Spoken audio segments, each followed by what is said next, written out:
Yeah, hello. And I think that is already a kind of keyword to get this session started. So I will just step back now, leave the floor to you, and wish you all the best for your session. Thank you very much, Uwe. And yeah, we're doing a rearguard action on this conference. We're the last session. And we hope everyone has enjoyed the sessions thus far. I certainly have. It's been a really interesting couple of days. We have a great panel, I think, and a very important topic. This session is on the Sustainable Development Goals as they relate to internationalization of higher education for society. My name is Darren McDermott, and I'm the team leader of the EU support to higher education in the ASEAN region program, ASEAN being the 10 member states of the Association of Southeast Asian Nations. I'm also working with Uwe on the Global Impact Institute as the senior advisor for East Asia. And I'm really pleased to join this session today and moderate it. So before I introduce the panelists, just let me set the scene. With just over 8 years remaining to achieve the 2030 agenda and the 17 Sustainable Development Goals, the United Nations report on the SDGs asserts that progress remains uneven and we're not on track to meet the goals by 2030. Worse again, it does seem the pandemic has reversed decades of progress.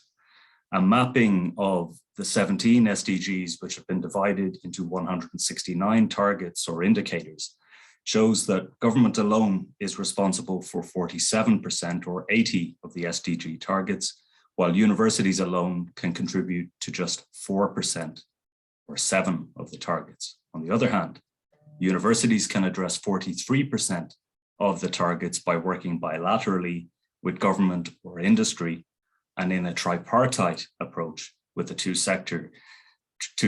This brings the overall contribution of universities up to 47% of the targets. So this is clearly the way forward for universities. This session then will look at the experiences and the lessons from 4 global higher education institutions who have begun this process and their journeys to incorporate the SDGs into their research, teaching, and partnerships. And I'm really pleased to be joined by 4 experts in this area. So first of all, we have Mr. Lawrence Rademachers, Policy Advisor for the Global Development at KU Leuven, Belgium. Hi, Lawrence. Hey, Darren. Good morning to everybody. Great to have you here. Next, we have Dr. Anuba Singh, the Vice Chancellor of Alliance University in Bengaluru in India. Hi, everyone. I'm pleased to be here. Great. And then we have Ms. Lise Verstrete, Global Engagement Officer at Vives University, Bruges, Belgium. I hope I said that correctly, Lise. You did perfectly. Good morning, everybody. Great. And Dr. John Stile, Vice Rector for Internationalization at the Universitat Rovira i Virgili in Tarragona, Spain. And I also hope I didn't mispronounce that, John. Excellent effort, Darren. Good morning, everyone. Okay, so let's get into and hear from our experts. First up, we have Lawrence Rademachers. He's the Policy Advisor for Global Development at KU Leuven. Lawrence has a BA in History and an MA in Social and Cultural Anthropology. He had a brief period, he says, as a researcher in KU Leuven, and he's involved in several projects in Central Africa, Cameroon, and Democratic Republic of Congo, where he managed research into the dynamics of deforestation and the sustainability of agricultural value chains. After about 10 years working in Central Africa, he came back to KU Leuven as a strategic policy advisor for global development. And in this capacity, he manages several institutional structures dealing with these policies with a focus on the African continent. So, Lawrence, over to you, please. Thank you, Darren. I'll share my screen. Hope that works. Should work. Here we go. Is everybody seeing this? Perfect. Then I'll just put on make the it presentation. Yeah. Great. Thanks, Lawrence. So here we go. So thank you, Darren, for the introduction. So indeed, the KU Leuven invests a lot in global development and partnerships with the universities from the global south, so to speak. We do this mainly through PhD scholarships, several types of projects, classic projects, mobility instruments, you know, all these classic instruments which work very well and wonderful instruments.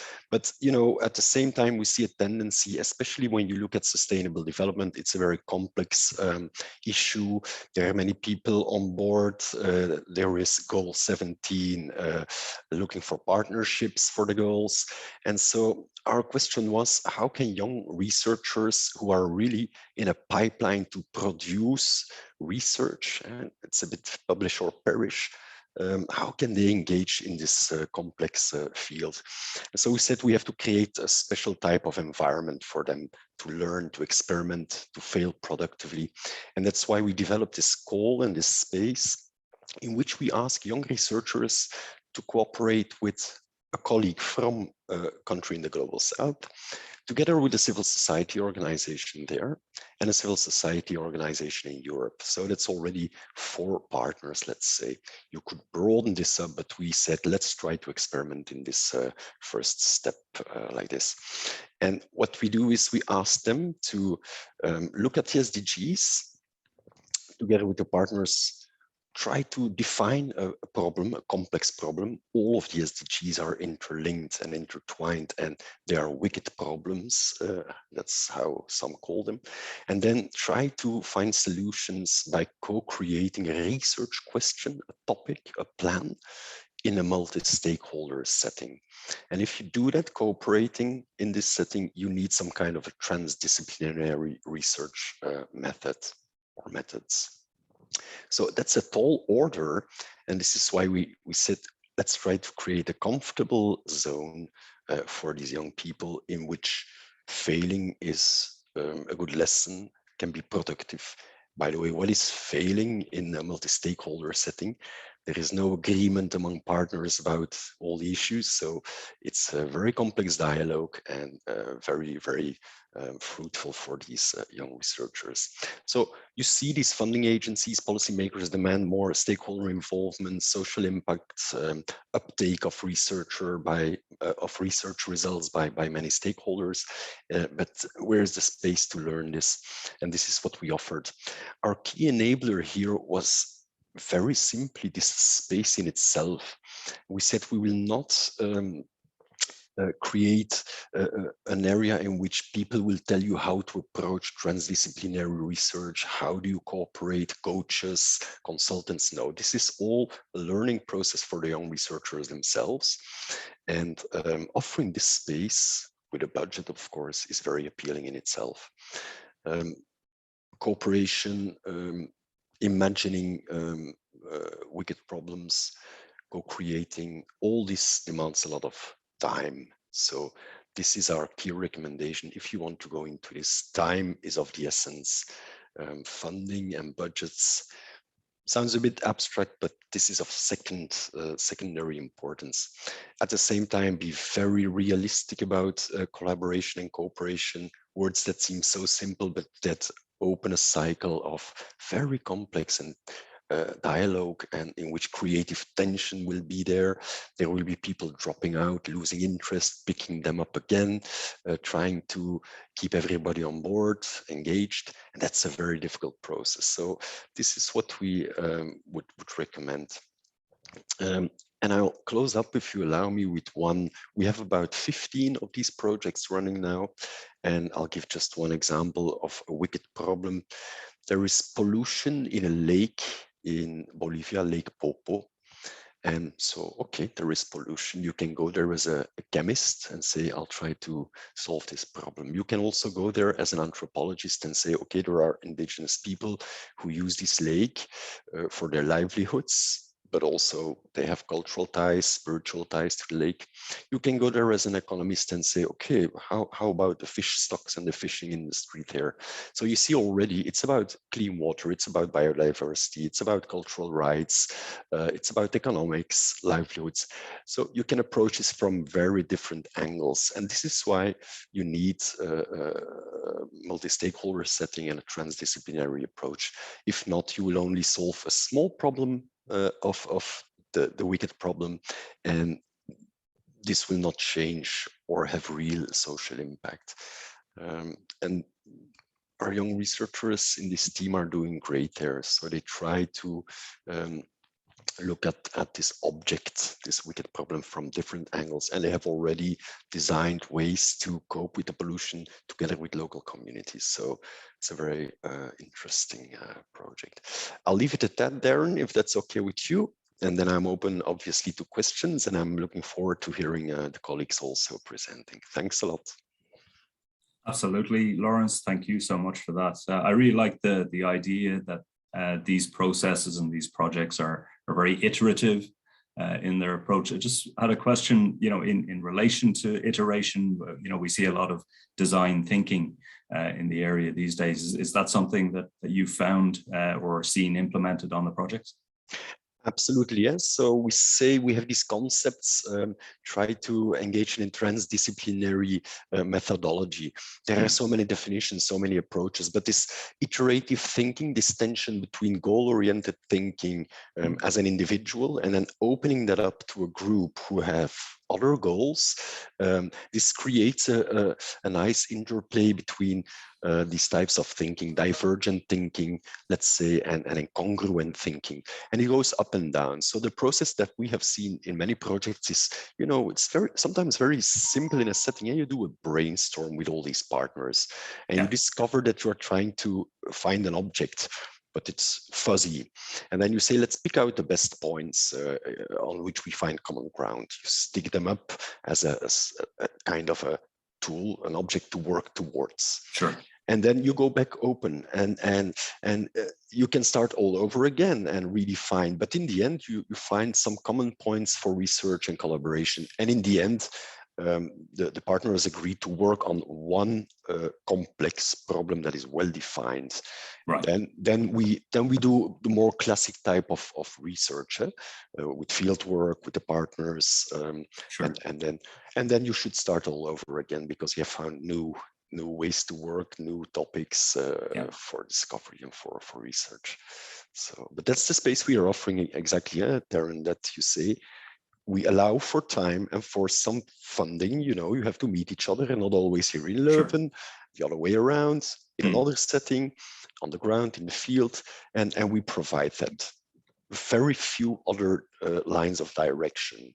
We feel that they have to discover that for themselves. So. Yeah, it's nice to see it's not a one-size-fits-all approach. I think we'd all agree that in this space, silos are the enemy, and we really need to try and reach consensus across multiple disciplines. That's excellent, Lawrence. Thanks a lot for that. We'll come back to further questions later, and we'll have questions from our attendees hopefully as well. I'd now like to move to Dr. Anuba Singh. She's the Vice Chancellor of Alliance University in India. And prior to assuming this responsibility, Dr. Singh has worked in many different capacities at the university. She was Pro-Vice Chancellor, Academics, Research and Strategy, Dean of the Alliance School of Business, and Director of International Affairs. Dr. Singh is a talented coalition builder, building, I suppose, on what we've just discussed, and brings significant experience and rich experience, significant experience in international development, has been exceptionally effective in making contributions in the field of sustainable global development. Dr. Singh, thank you very much for joining us, and over to you. Thank you so much. I will just try to share my slides. Just give me just a second.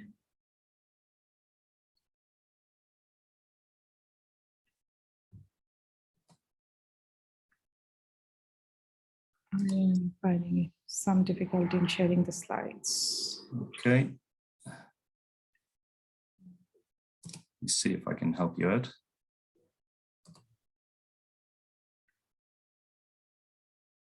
So just to save time, I will start talking about it. Thank you, first of all, for giving this opportunity.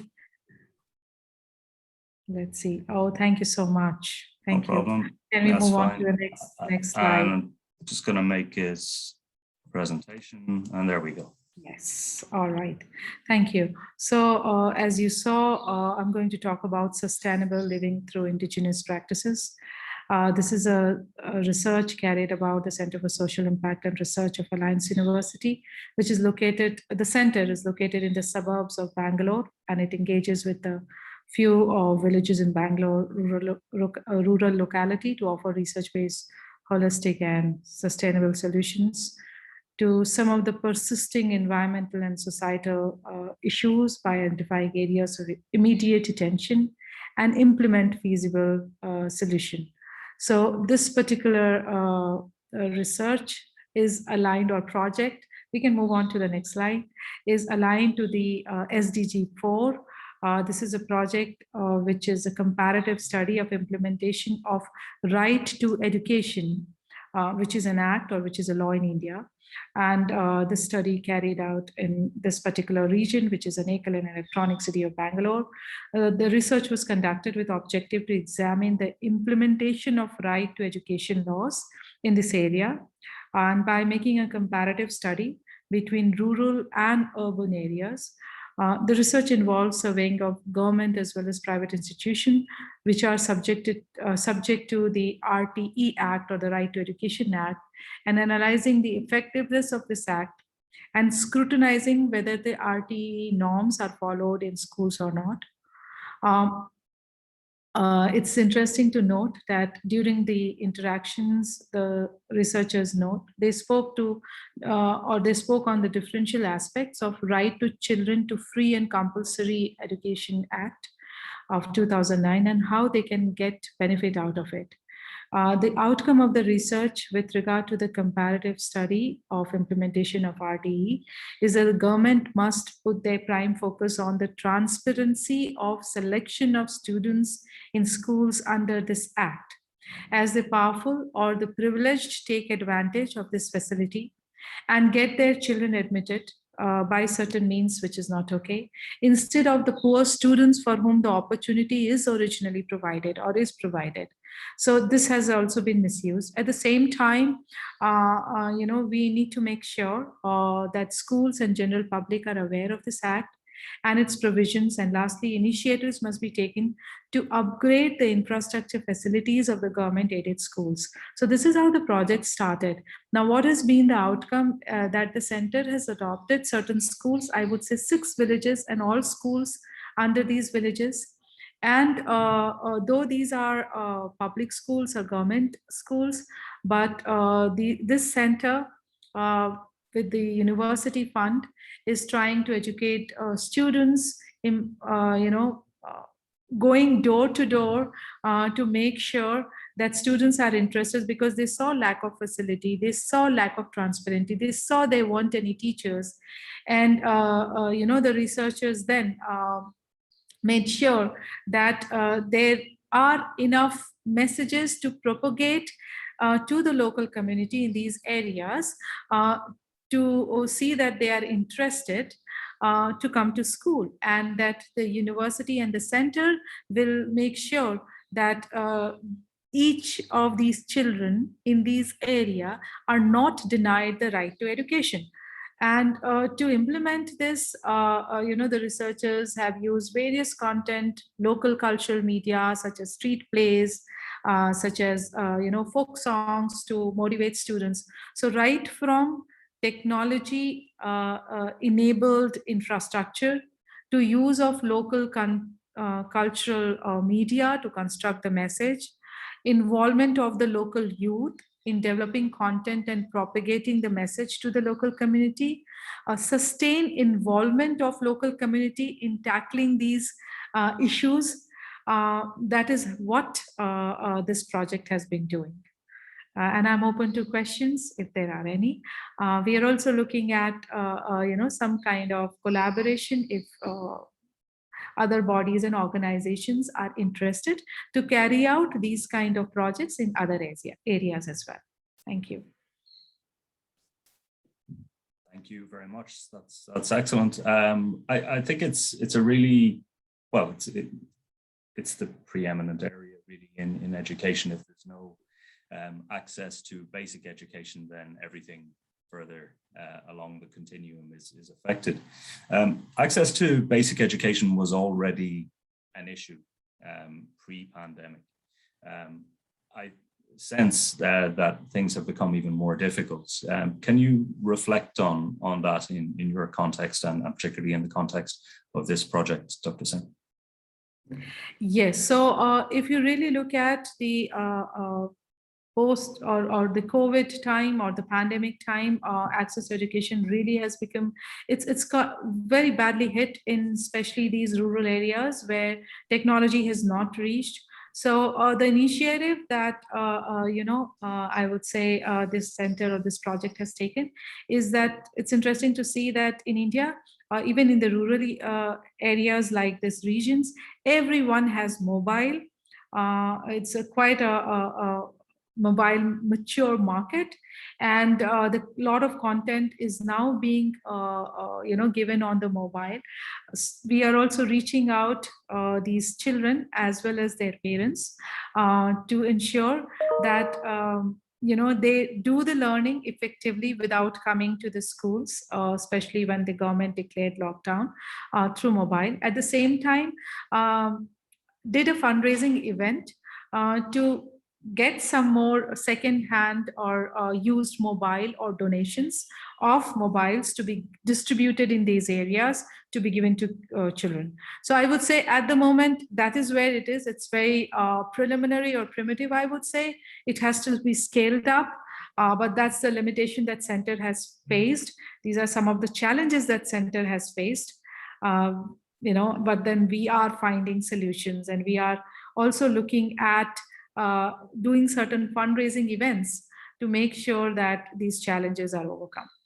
Right. Yeah, it's we're still in a period of flux in that sense. With questions of digital divide all over. Certainly, it's a big issue in Southeast Asia. But just I suppose the willingness of institutions and systems to adopt digital modalities is very encouraging, and ultimately, I think helping with access and inclusion.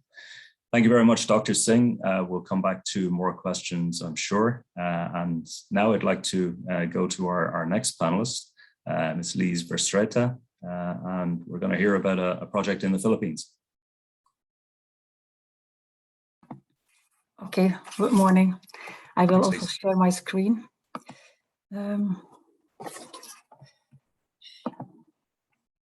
I hope you can see it. Yeah, if we could just make it presentation mode, Yeah, perhaps. I will. Yeah, but wait 1 second, because that is my problem. Okay. Yeah, I cannot make it. Well, I can see it quite well. Yeah. So yeah, if you're happy to go with that, it's well presented. Okay, thank you. Thanks. Good morning, everybody. I'm very happy to be here. I'm very pleased to be here. My specific topic of today is about a course that we organize in Vives, University of Applied Sciences in the west of Flanders and Belgium. But in order to outline the context in which this course is developed, I should go first to our key enabler, and that's the global engagement vision for internationalization in Vives. So you can see it on the slide on the right, because from the idea that every higher education institution has a major responsibility to contribute to a sustainable and a more global society, and to take their responsibility in the pursuit of the SDGs, and play an active role in the search for sustainable answers for global problems. There's a lot of institutions that think about integrating the SDGs in their main vision, and also in internationalization. So for that reason, and because it was also 2020, the decade of action, we in Vives, we reflected upon and rethought our strategy for internationalization. And we wanted to make it more broad than most of the times it's about physical mobilities, and we really would like to have a broad vision on internationalization, and we use the SDGs for that as a frame of reference.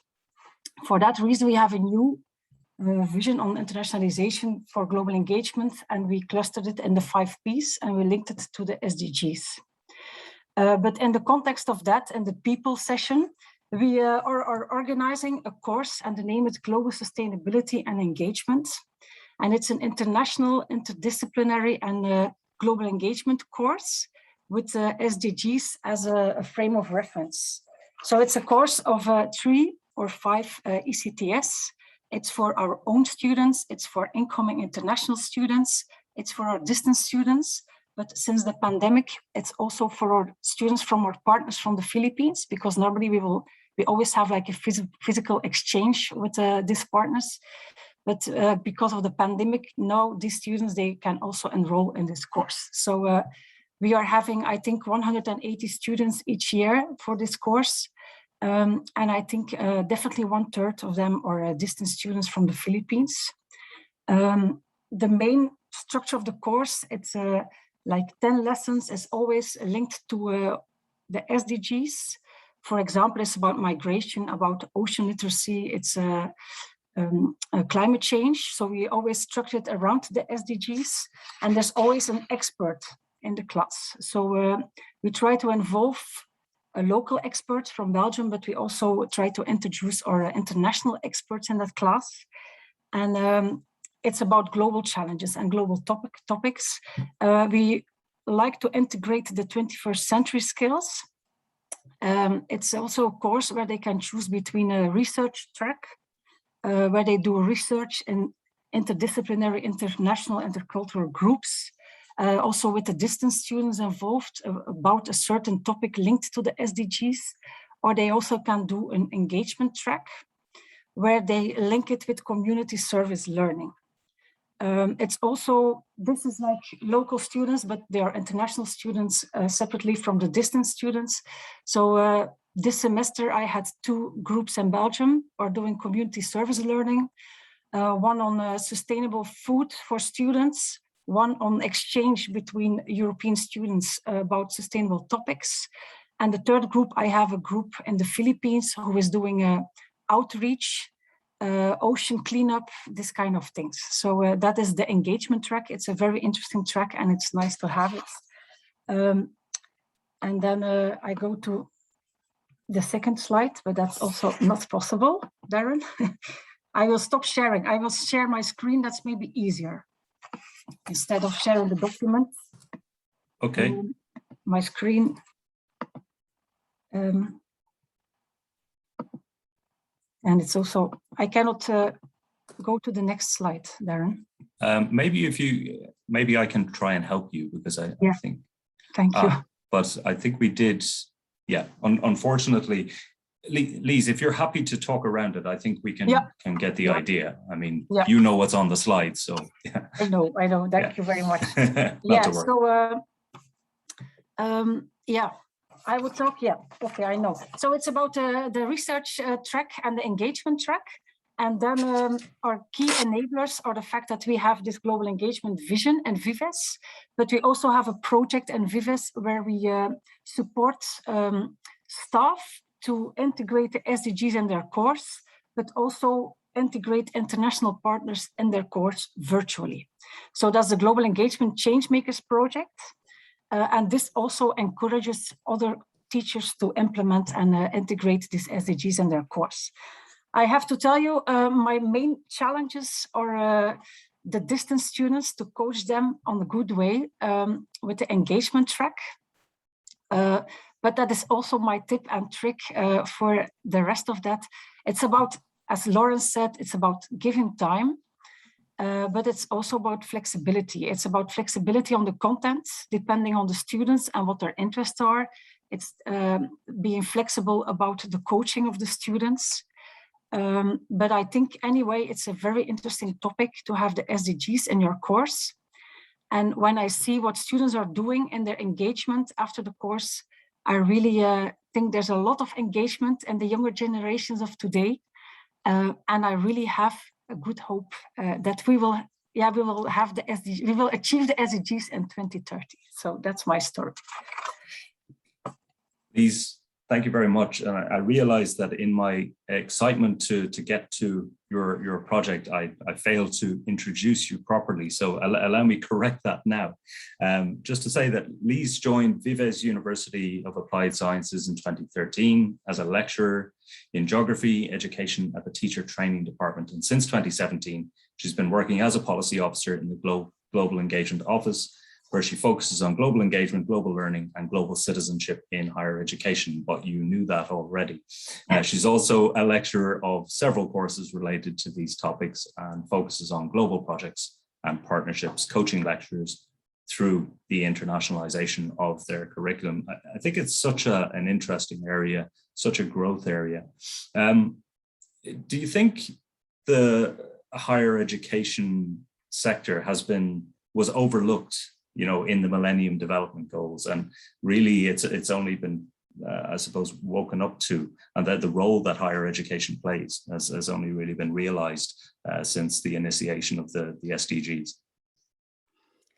Yeah, the fact is, I only started working on these SDGs since the SDGs itself. So in the MDGs, I was still teaching in secondary high school, but at the end, there were a lot of reasons why we thought that the SDGs are a very nice frame of reference for higher educations to work on what we want to do, especially the quality education SDG 4, and then the link to education for sustainable development. This and a lot of other reasons made us think about the fact that we should take some action and engagement to integrate that in our policy.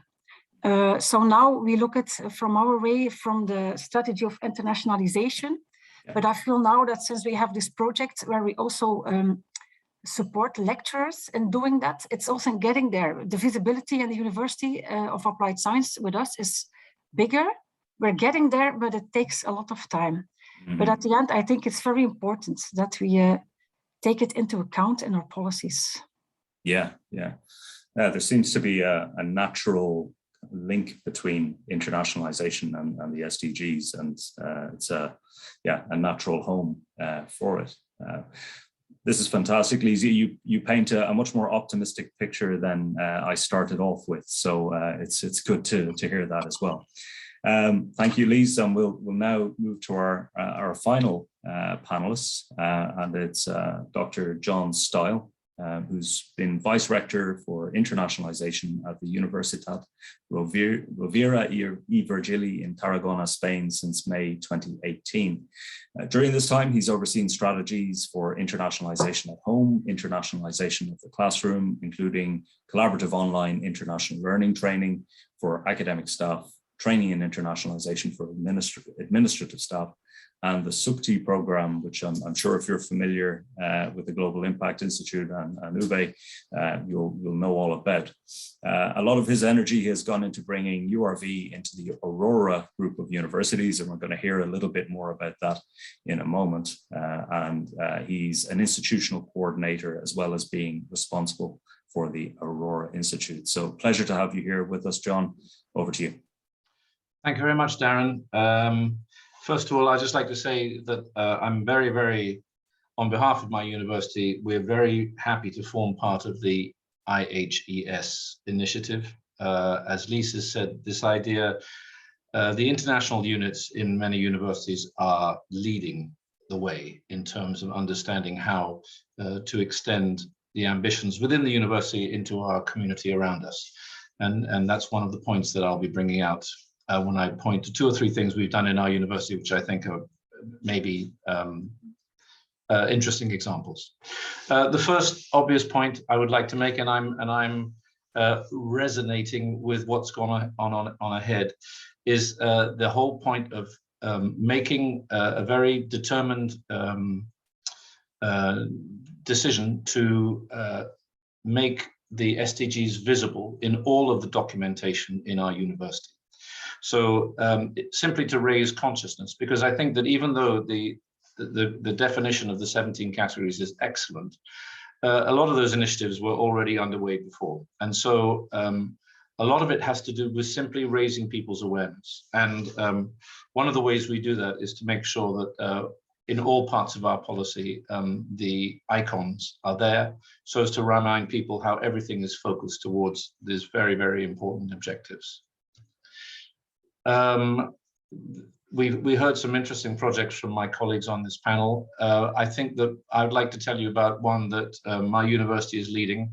I have to say I have no responsibility for this at all. It's entirely really the imagination of the Vice Rector for Research, my colleague, and the Rectora who have pushed this. But it's really quite a remarkable way of working with local industry, local government to come up with a very large project which promises to revitalize the economy of the province of Tarragona. It's known as the Hydrogen Valley of Catalonia, and it's led by our university. There are 27 projects within this macro project that are included in the Next Generation Catalonia for economic recovery, which of course aiming to enjoy the next generation funds from the EU.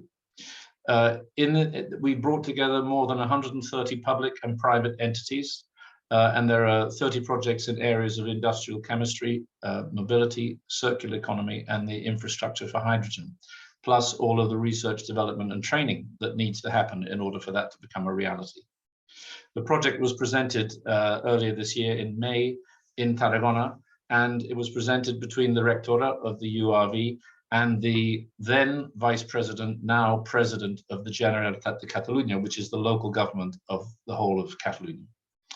The signatories to this are the university, the Department for Business and Knowledge, one of the what would be a ministry in the Catalan government, the provincial government of Tarragona, the Port Authority of Tarragona, which is the largest civil entity in the province, with the exception of the university, the AEQT, which is the Chemical Business Association of Tarragona, the metropolitan area of Barcelona, two major energy companies, Enagás and Repsol, which are the two largest energy companies in Spain. And there's a scientific technological memorandum which has been signed by the university, Eurocat, which is the European researchers in Catalonia, and also the I had to check these, the Catalan Institute for Energy Research and the Catalan Institute for Chemical Investigation. That's right.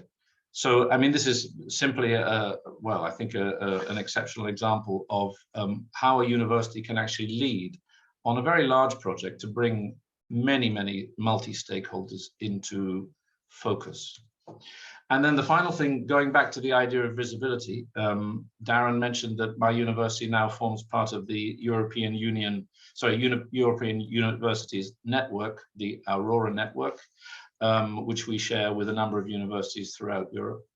And one of the most exciting things there is what we call the Aurora SDG research dashboard.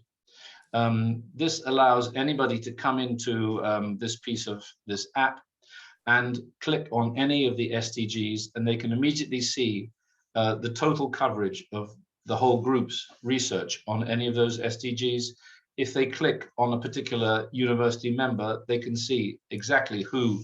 You'll see, this is examples from... John, I'm very sorry to interject, but I know you have a slide on this, but we can't quite see it on the screen. We can only see the first slide. So I suppose in the interest of visibility, is it possible for you to move to that particular slide? I am on that slide at this very moment, Darren. Okay. But what's happening is somewhere between Tarragona and the rest of the world. I can help with that.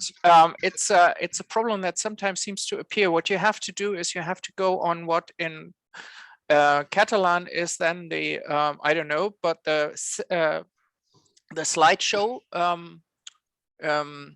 writer. I think that is probably here. This presentation. Yeah. You go on that one. No, I mean not down there on the top. You have to change something in your presentation. You go on Presentatio, then you go on Configura. which is down there. Yes, and then you click instead of under tipos, not feta, but examinada per una persona. Okay. And that should, if you now click on share, that should work. So far, it always did. Yes. And now you can just scroll to the next, to the slide where you originally, I think you are on 4. We can see that now. Right. Thank you. Okay, this is fantastic. Thank you, Uwe, for that little lesson. I've learned something today. Great. It's a multi-stakeholder approach to presentation. Brilliant. Well, okay, so this is the slide I've been talking about. And unfortunately, there are many different graphic representations of what the research dashboard will offer you. But essentially, it allows you to immediately see how much work is being done on each SDG at each university, at the university as a whole, at the network as a whole, and it gives you the names of the most significant contributors in terms of the academics writing, doing research. And there's also a corresponding education dashboard, which will allow any student within our network to go into our virtual campus, select an SDG, click on that, and then see all the subjects in our network which are on offer, which relate to those SDGs. And that education dashboard is still in the process of being developed. But if you go to aurorauniversities.com, you will be able to access this this app if you're interested in seeing it. And that's really what I wanted to say. Thank you very much. John, just giving you the opportunity, was if there's anything you'd like to draw our attention to in the previous slides that we may have missed, just because I know that you spent some time. Okay, so this is this was my slide on the Hydrogen Valley. So you can see, obviously, it really brings in a lot of SDGs into play. And well, I named all of the entities. Even if you don't recognize them, I hope you were impressed by the sheer number. Certainly, yeah, it's significant scale. And what's the timeline for this? I see. Yeah, sorry. No, we should be getting some results on that within in the next year. But of course, there are other competitors. There are other areas in Spain where there's significant chemical industries and they have their interests. So it's not obvious that we're going to win that big competition. But the thing is that there's so much momentum behind us that they've got to give us something, because like I say, you can't walk around with 130 signatories and then tell them that all the work they've done is meaningless. Right. No, absolutely. And there's a dual responsibility for higher education and industry and employers to come together and work on these wicked problems or knotty issues we face as societies. I really like the dashboard. I'm looking forward to going through that in detail.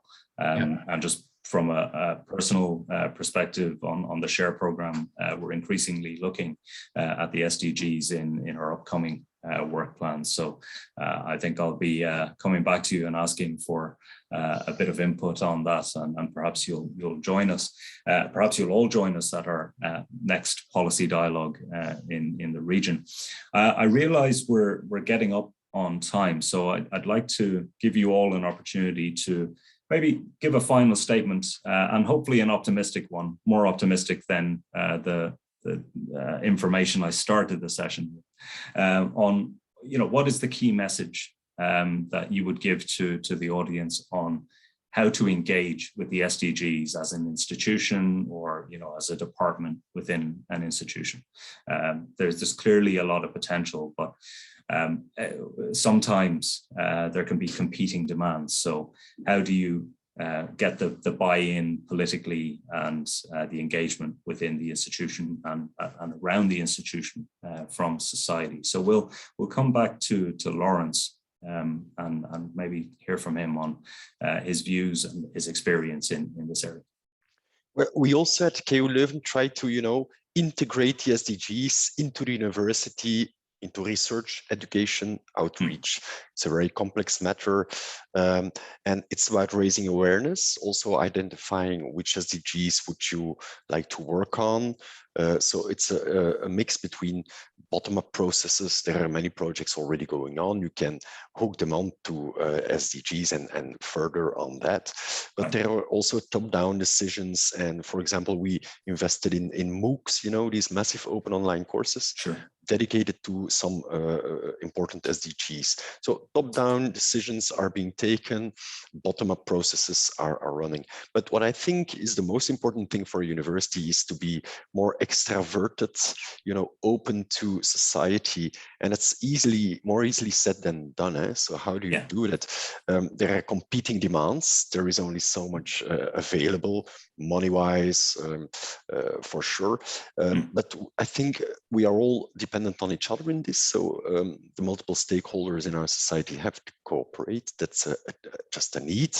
And then I think if you really learn how to partner and collaborate, and you are in a classic win-win situation. I think John gave the example of 130 signatories around an important research area. You cannot ignore that as policymakers or as governments. So, and being open means that you question yourself. You have to be able to look critically at your strengths, but certainly your weaknesses, and then partners will try to appreciate that, and you can create real partnerships. It's not easy, but once there is a few basic things like trust and an engagement to go forward within difficulties, then you are already a long way, I guess. So that's just a few. Certainly a key word. Yeah. Thanks very much, Lawrence. That's great. Anuba, your take. Yeah, thank you.